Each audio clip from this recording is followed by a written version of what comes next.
Well, in our case, obviously the majority, the people that we work with, especially since they have most of the need, are low wage workers.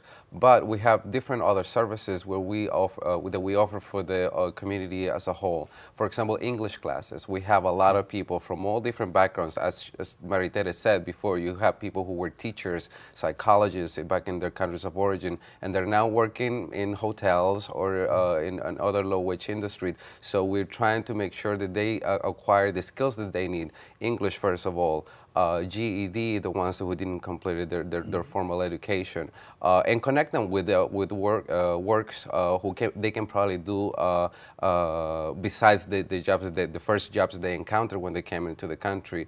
We recently had a meeting with a community organization working with people with disabilities. And they wanted to reach out to more Latino workers, especially bilingual, because they're encountering also people who are Spanish speaking, for example, in this case. And they needed to have people to work with them, like home health care aides or people in the health industry. So we're trying to make those connections too. We see a lot of people in our centers. So when we do our outreach, we try to make sure that we can get people in different areas and also obviously make sure that they get better jobs, better paying jobs. Valeria, what's your experience with respect to that question? Well, through coalition work, we will engage in some of that work, and I think raising standards for all workers and all immigrant workers is important, and it's a fight that we can engage on all together.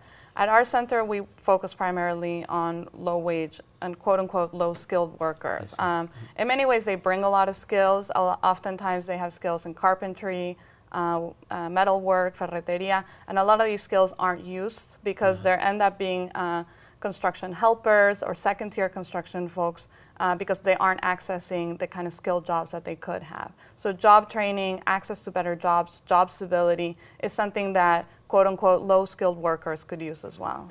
One of the questions I had is that in light of the recession, some of the articles that I've seen have said that many of the workers who were here illegally have actually left because of the recession and the difficulty finding work, which is widespread. The unemployment rate is pretty high.